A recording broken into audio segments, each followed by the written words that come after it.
Conference कर रहे हैं, सहाफ़ियों के सवालों के जवाब दे रहे हैं, लेकिन आप तक पहुंचाएंगे सुप्रीम कोर्ट से बड़ी खबर, जहां पर सिविलियंस के, आम शहरियों के फौजी अदालतों में ट्रायल्स के खिलाफ जो दरख्वास्तें थी उनके ऊपर अब फैसला सुनाया जा रहा है। बताया जा रहा है कि जो फैसला सुनाने वाला 5 रुकनी बेंच है वो बैठ चुका है।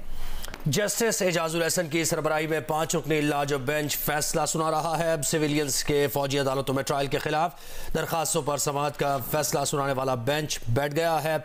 जस्टिस एजाजुल एहसन की सरबराही में 5 रुकनी लाजब बेंच फैसला सुना रहा है। इंतहाई आम ये समाअत है और ये फैसला महफूज किया गया था। ये बताया गया था कि आज ही ये फैसला सुनाया जाएगा।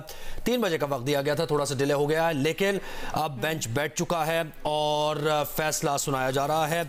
सिविलियंस के फौजी अदालतों में ट्रायल के खिलाफ ये दरखास्तें थी और जब इनिशियली ये दरखास्तें दायर हुई तो 6 मेंबर बेंच था। उस वक्त के चीफ जस्टिस उमर अता बंदयाल की सरबराही में justice Ejazul Ahsan, justice Munib Akhtar, justice Yahya Afridi, justice Mazahir Ali Akbar Naqvi, justice Ayesha Malik ये केस सुन रहे थे।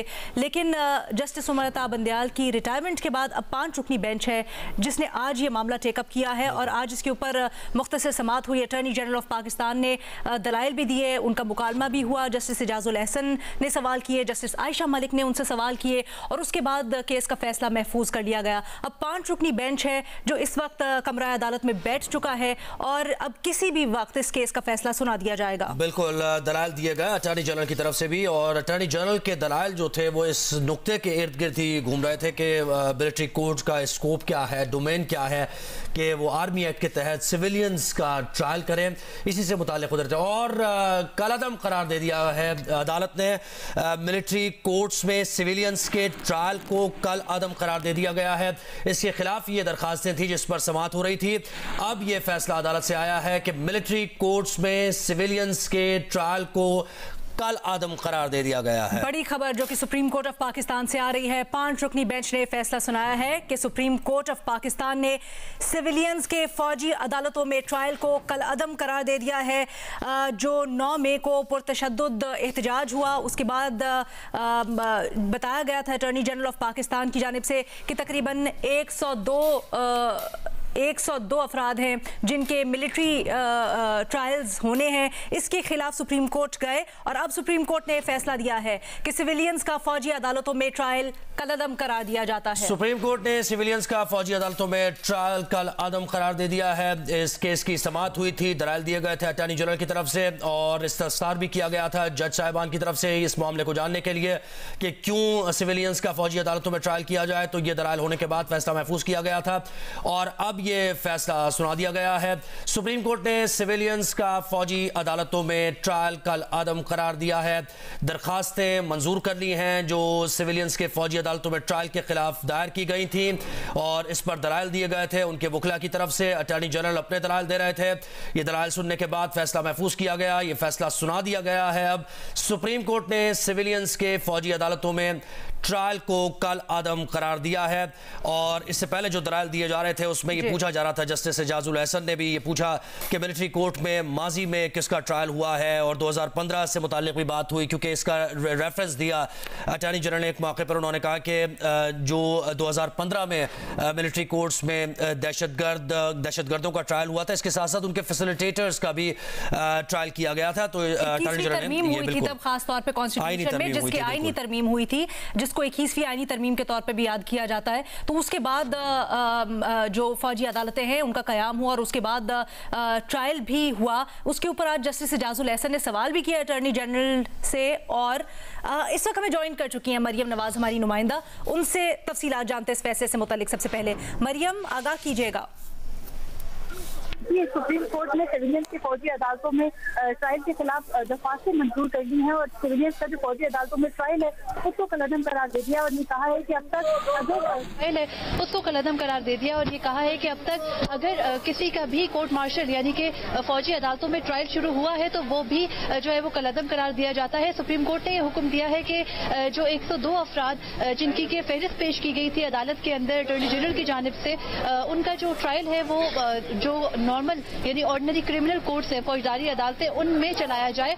अदालत ने जो आर्मी एक्ट के वो शिक्के जिनमें कि ये जो है वो अदालत के सामने आर्ग्यू किया गया था कि वो सिविलियंस के ट्रायल की इजाजत देती है, उनको भी आइन से मुतसादिम करार दिया है। और अब ये हुक्म दिया गया है कि जो सिविलियंस का फौजी अदालतों में ट्रायल है उसको कलअदम करार दिया जाता है। और अदालत ने हुक्म दिया है कि जो 9 और 10 मई के वाकयात के बाद कैद किए गए फौजी तहवील में लिए गए 102 अफराद थे, उनके जो ट्रायल है उसको जो है वो जो फौजदारी अदालतें ऑर्डिनरी उनमें चलाया जाए।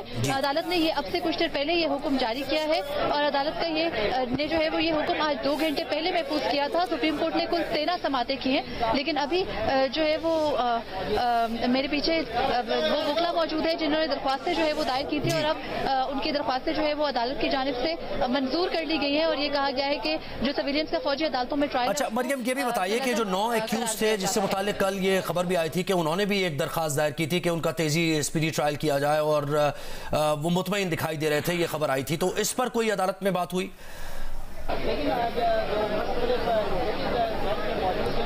जी, अदालत ने अपने फैसले में ये कहा है, मुख्तसर जो फैसला सुनाया गया है उसमें कहा गया है कि जो 9 दरख्वास्तें गुज़िश्ता रोज दायर की गई थी, क्योंकि उनके साथ बयान हल्फी जो है वो नहीं था, इसलिए उन दरख्वास्तों को खारिज किया जाता है। अदालत के सामने कुछ चैम्बर्स अपील भी जो है वो दायर की गई थी जिसमें कि मुख्तलिफ जो कैद हैं मिलिट्री तहवील में जिन लोगों को रिसेंटली लिया गया है उनकी दरख्वास्तें भी शामिल थी। तो अदालत ने उन दरख्वास्तों के बारे में ये कहा है कि वो गलती से आज अदालत के सामने मुकर्रर की गई थी, उनको जजेस जो है वो अपने अपने चैम्बर्स में ही सुनेंगे क्योंकि वो चैम्बर्स अपील है और उन पर वो चैम्बर्स अपील है इसलिए इन चैम्बर सुना जाएगा।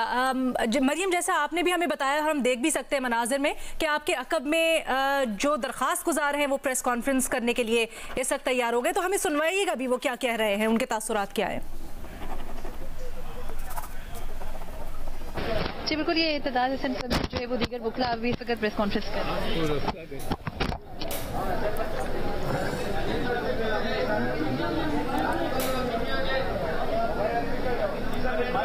अस्सलाम वालेकुम।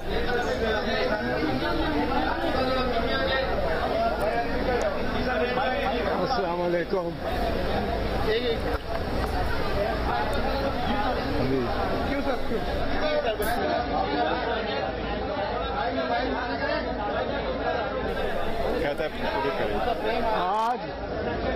आज का दिन पाकिस्तान की तारीख में बहुत बड़ा दिन है और ये तारीख में इसको सुनहरे अल्फाज में लिखा जाएगा। और सुप्रीम कोर्ट ऑफ पाकिस्तान ने एक बहुत अहम केस में बहुत अहम फैसला दिया है और फैसला जमहूरियत को, आईन को, कानून के सारे निज़ाम को मुस्तहकम करेगा। और ये भी साबित कर दिया सुप्रीम कोर्ट ने कि बालादस्ती कानून और आईन की होगी। जिस तरह